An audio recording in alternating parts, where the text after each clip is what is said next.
Hello everyone, welcome to the perfect commerce classes. आप सभी लोगों का एक बार फिर से मेरे चैनल द पीसीसी कॉमर्स में आप सभी लोगों का बहुत बहुत स्वागत है। जैसा कि आप लोगों ने देखा, पीछे की वीडियोज में हमने मैनेजमेंट के बारे में बहुत कुछ जाना, बहुत कुछ समझा, जिसमें मुख्य रूप से मैनेजमेंट के meanings, definitions, features, objectives and importance, अर्थात पहला यूनिट हम लोग का था वो खत्म हो चुका है। आज हम लोग चैप्टर नंबर 2 पढ़ने जा रहे हैं, जिसका नाम है नेचर ऑफ मैनेजमेंट, या इसी चैप्टर का दूसरा नाम है management as a science, art and profession. ये खासकर ध्यान दीजिएगा, क्योंकि अक्सर बच्चे कंफ्यूजन में पड़ जाते हैं कि nature of management and management as science, art and profession अलग अलग है क्या। तो आप जान लीजिए, दोनों ही चैप्टर एक ही हैं, अलग अलग नामों से आते हैं, अर्थात इसमें आपको कोई कंफ्यूज होने की आवश्यकता नहीं।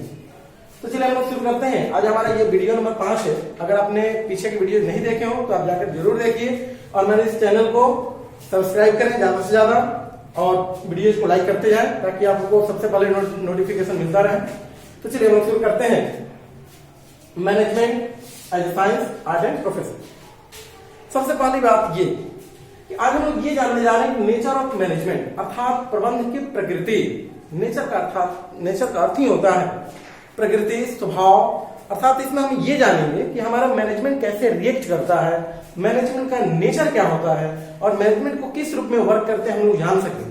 तो इसके लिए देखिए, हमें नेचर को 3 भागों में बांटा गया है मैनेजमेंट के।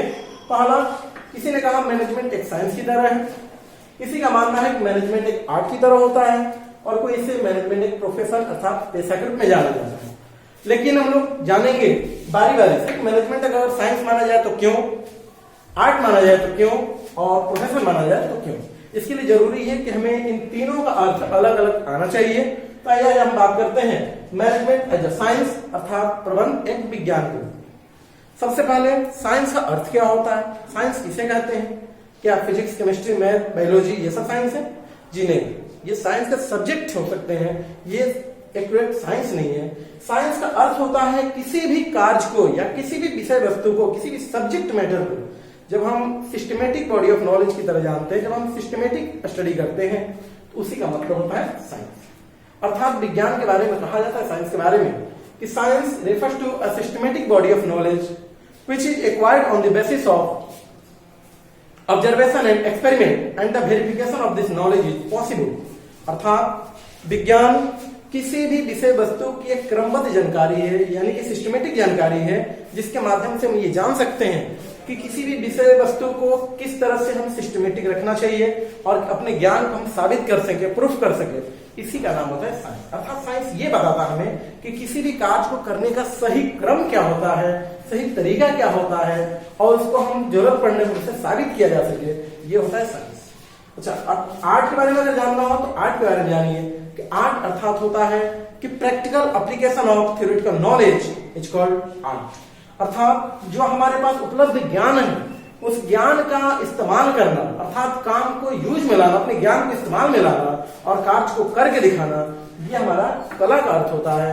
अर्थात साइंस और आर्ट्स में एक रिलेशन होता है कि साइंस हमें कहता है किसी चीज को सीखें, थ्योरेटिकल नॉलेज लें, और आर्ट कहता है कि उस थ्योरेटिकल नॉलेज को प्रैक्टिकल में बदलें, यानी उस कार्य को करके दिखाएं। एक एग्जांपल के तौर पर अगर देखा जाए तो आप अगर मैनेजमेंट की पढ़ाई कर रहे हैं तो ये आपका साइंस है, क्योंकि आप अभी मैनेजमेंट सीख रहे हैं, और जिस दिन आप मैनेजर बन करके किसी संस्था को मैनेज करेंगे उस दिन आप आर्ट हो जाएंगे, क्योंकि आप उस समय अपने नॉलेज का इस्तेमाल करके कुछ कार्य कर रहे होंगे। तो मुख्य रूप से बच्चे ध्यान रखिएगा कि सबसे पहले साइंस ये कहता है कि किसी भी ज्ञान को प्राप्त करें, थ्योरेटिकल नॉलेज लें, और आर्ट कहता है कि उस कार्य को, उस ज्ञान का इस्तेमाल करके किसी कार्य को करके दिखाएं, अर्थात प्रैक्टिकल नॉलेज। अब चलिए हम बात करते हैं मैनेजमेंट को अगर साइंस माना जाए तो क्यों, हाँ या ना। इसके लिए जरूरी है कि मैनेजमेंट की कुछ फीचर्स की बात कर लें, आर्ट साइंस की हम कुछ फीचर्स की बात करें, जिससे हमें ये पता चल सके कि हमारा मैनेजमेंट साइंस से कितना हद तक मैच करता है। तो ये साइंस के बारे में हमने जान लिया। इसकी पहली देखिए खासियत, पहली विशेषता ये है कि सिस्टमेटिक बॉडी ऑफ नॉलेज, अर्थात व्यवस्थित ज्ञान समूह। साइंस ये कहता है कि हमारे यहाँ किसी भी ज्ञान को हम सिस्टमेटिक तरीके से स्टडी करते हैं, किसी भी हम एक क्रम बनाते हैं और क्रम वाइज इस कार्य को करते हैं। तो आप देखेंगे कि हमारा मैनेजमेंट भी जो होता है वो भी एक सिस्टमेटिक कार्य है, क्योंकि मैनेजमेंट के अगर आप प्रिंसिपल्स को देख लें, सिद्धांत को देखें, या फिर उसके फंक्शन को, वर्क को देखें, कार्य को देखेंगे, तो मैनेजमेंट में सबसे पहले प्लान की जाती है प्लानिंग होती है, फिर ऑर्गेनाइजिंग होती है, फिर स्टाफिंग, फिर डायरेक्टिंग और फिर कंट्रोलिंग। अर्थात ये पांचों कहीं ना कहीं क्रम में है और किसी भी कार्य का मैनेजमेंट उसी को करते हैं ना, जब हम किसी कार्य को सिस्टम वाइज करते हैं। अर्थात ये जो हमारी विशेषता है वो मैनेजमेंट की विशेषता से कहीं ना कहीं मिलती है। अर्थात हम कह सकते हैं कि साइंस की पहली विशेषता हमारे मैनेजमेंट की पहली विशेषता से मिलती है।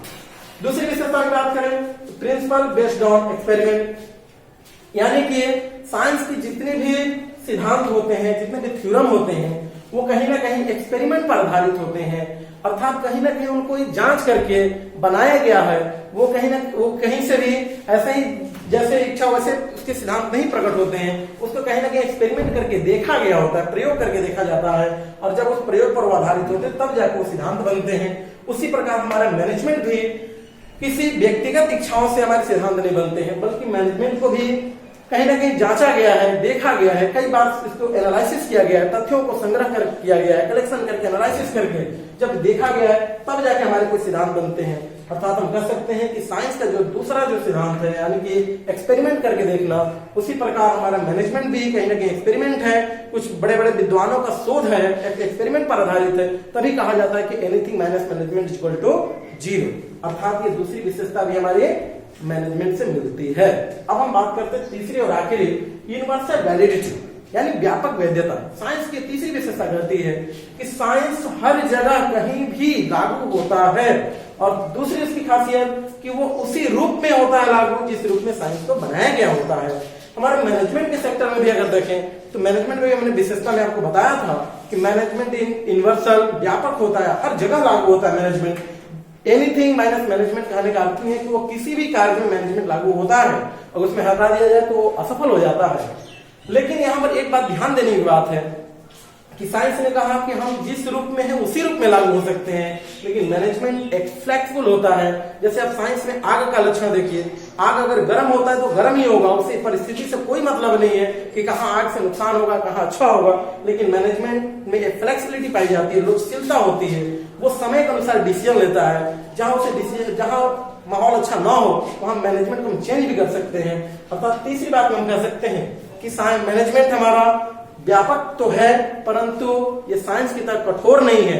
अतः हम निष्कर्ष के रूप में कह सकते हैं कि मैनेजमेंट साइंस से मिलता जुलता है, परंतु पूरी तरह कठोर नहीं, बल्कि मैनेजमेंट एक सॉफ्ट साइंस की तरह है। अर्नेस्ट डेल ने मैनेजमेंट को सॉफ्ट साइंस ही कहा था।